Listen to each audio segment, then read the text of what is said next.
Alright, what is up, guys? It's Anarcho, or no, not Anarcho. It's Krod7435 here.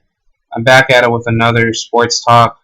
I wanted to give out my thoughts on the let's see, the whatchamacallit, the Claressa Shields versus Ivana Habazin um fight, and I wanted to answer or to ask the question: is Claressa Shields considered to be one of the greatest female boxers of all time?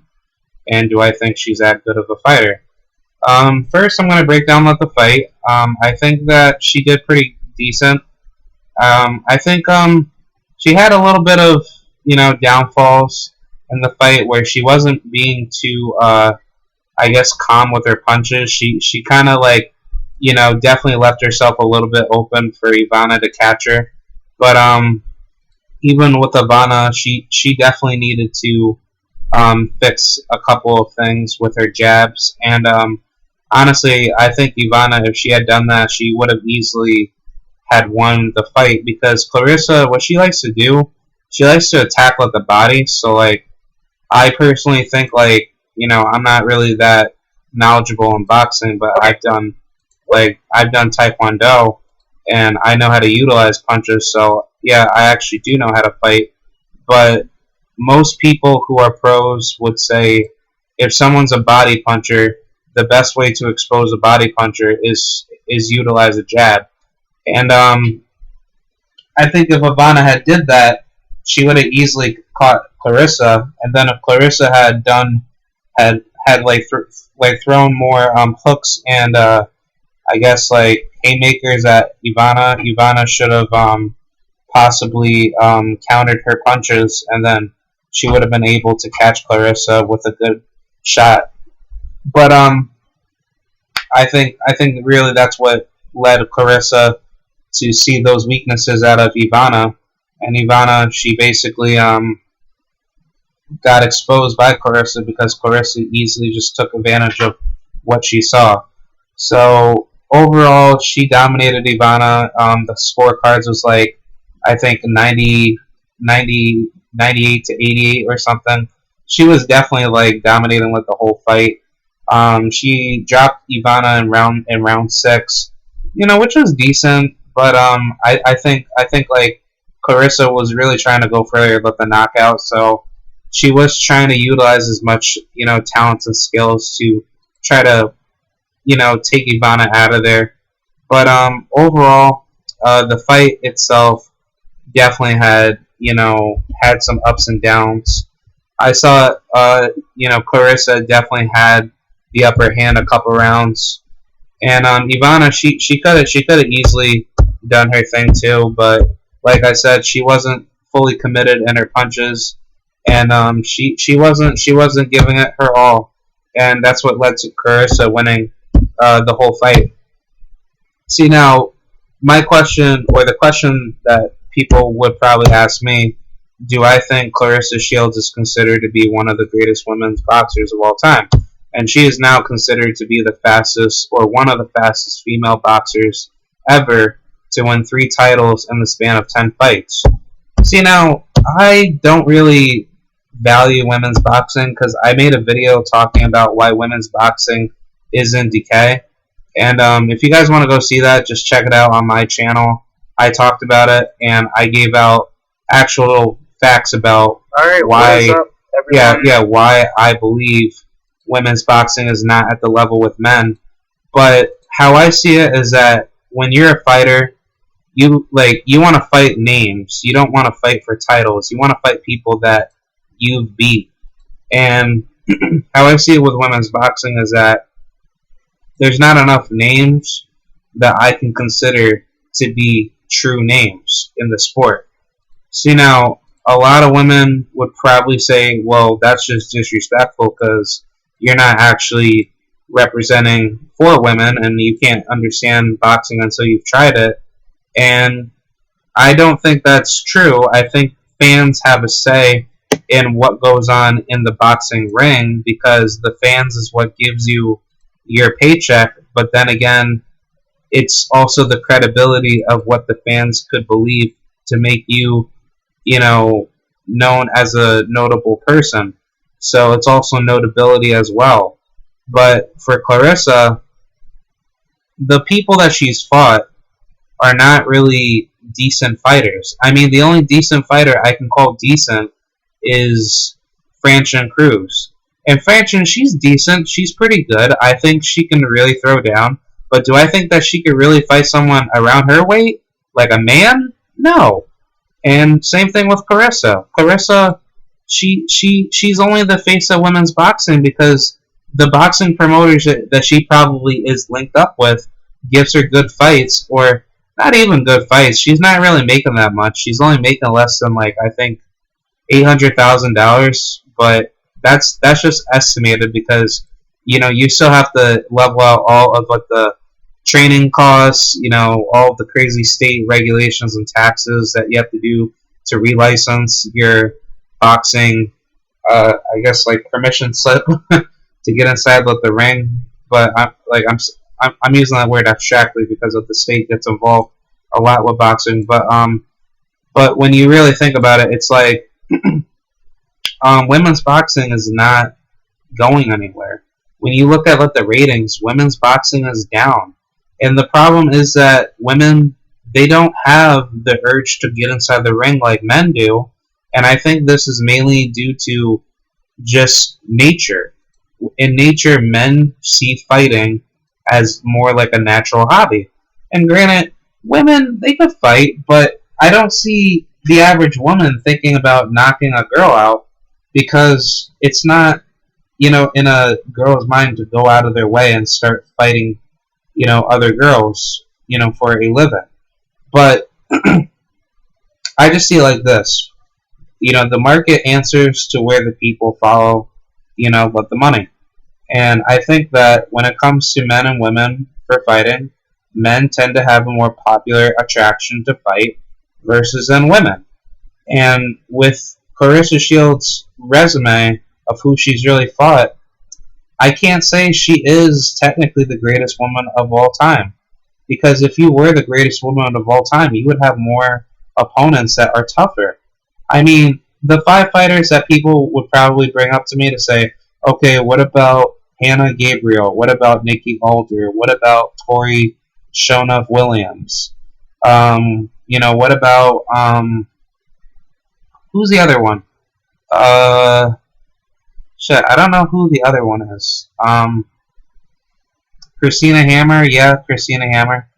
And, I guess, the last one, actually, no, let me just go take a look at her box rec. Claressa Shields. Alright, I'm at her box rec. Her box rec, 10-0. Yeah, what's the other one? Yeah, the other opponent would probably be maybe Anna Rankin. I mean, Hannah Rankin, she's not that high tier anyway. But maybe Femke Hermans. But either or, it's like she's not really fighting anybody that's really well known. And I think, honestly, the whole truth about it is that she's really fighting names just to prop up her career. And granted, I think she's a decent fighter. I think she could really go the distance with people. But when it really comes down to it, there's a lot of things that people would have to see up front in order to consider, is she really that good of a fighter? And I think when it really comes down to it, she doesn't really prove, with the world that she's really that good because, you're not really fighting in a large market. If it was a much larger market and there was actually women that were really willing to fight to actually bring a better, competition level balance to the sport of boxing for women, then I wouldn't be saying this about her, and she would definitely have names that she's taken down to actually be considered a high caliber fighter. Am I saying that she's not that good? No, I think she's tremendous. She's a great fighter, but the management for the fights are just not cutting it.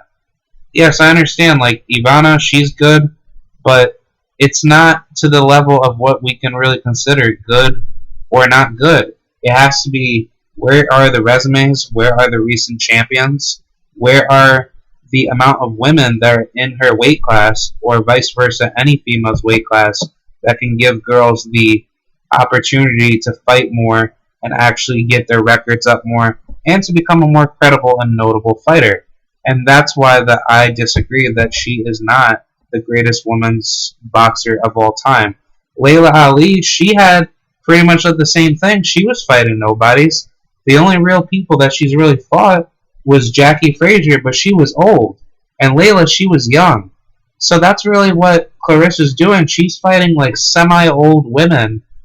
But when it really comes down to it, are we really seeing girls at 24 or younger fighting at a high level? No, because there's not enough women in all weight classes, and the market is just not answering to those type of people. Could it happen? Could it actually be a possibility that could be a thing? Of course, but I'm not going to just accept a white lie to say that somebody's a really good fighter, as a female, but not look at all the fighters that she has fought to just say that, oh, well, she's a good fighter because she's 10-0 or she's 40-0. No, it's all about names, it's all about credibility, and it's all about competition. And I think, like, if I was a fighter, I'd rather care about my opponents rather than my titles, because I can get as many titles as I want, but were the opponents worth it for the title? Was it worth it for me taking those fights and actually being considered a good pick for the fight? And that's really the problem in boxing. There is a lot of corruption in how the fight is made, especially for men too, because men don't have that opportunity to get a title shot. But when you do get a title shot and you're going up against a champion that is somehow, guaranteed to win, and there's like a lot of political, like corporatist, funding behind that fight to say like, okay, well, this fighter's gonna win, but the fighter needs to just hold out for 10 rounds. Like some people do that in boxing, like that's why there needs to be a peer competition for all sports, for all gender, or for both genders, and there can be some real true free market competition to give people that incentive to go out and become the best athlete that they can do. Because this is literally the same issue with with the WNBA, and I called it out right then and there. The WNBA, just like women's boxing, will not be at that level until there is a more popular free market incentive to get more women to become more powerful athletes, and then there's better influence in the sport within to get people involved and to become more basically to become more attracted and to feel more comfortable in what they want to do. Because I think that's what a lot of people go through. They're not comfortable in what they want to do, but then when people try to hype it up and try to make it seem like that it's all super duper nice and dandy and everybody's doing well, no. People have it hard when they can't make enough bucks to fulfill their their destiny, and that can't keep on for much longer. And I think like when it really comes down to it, it's a fighter's goals rather than expectations to achieve what they want. And same thing with any other athlete. And I think like when it comes down to it with Claressa, she's definitely meeting expectations, but her goals are still there. But I don't see her actually meeting the same path with what men go through too. Because the men, they have everything made because they're fighting people that they can get up in competition to become a world-class fighter. But for the women, unfortunately, that's not to be there because of the market is not large enough, and there's not enough incentive, and there's not enough popularity for women to go out of their way to become pros. So, yeah, that's pretty much what I want to say. Do I think Claressa is just not up there and she's horrible? No, she's definitely one counterpiece to the to the equation of, I guess, shifting the attraction of women's boxing. But there needs to be more stars. That's what I'm saying. There needs to be more leadership. There needs to be more marketing, better marketing, yes. And there needs to be more, support. That's what I'm saying. Like, if I could invest in something like that, if I was rich, I would do it. But I guess I'd say as a fan, it definitely needs to be improved more, and there needs to be more TV time, more advertisements, and better free market incentives to get women out there to start fighting. Because, I think a lot of girls can fight. I think a lot of girls can really get it going, but the amount of girls that want to fight, I think that's what makes them not want to do it as much, and probably there's not enough exposure to the youth to actually come out of their way and start fighting as much for women or for girls. So that's very much my 2 cents on it. No hard feelings to Claressa. She's a great person. Um, for the sport of women's boxing, and I hope she does well. And massive respect to her and her team.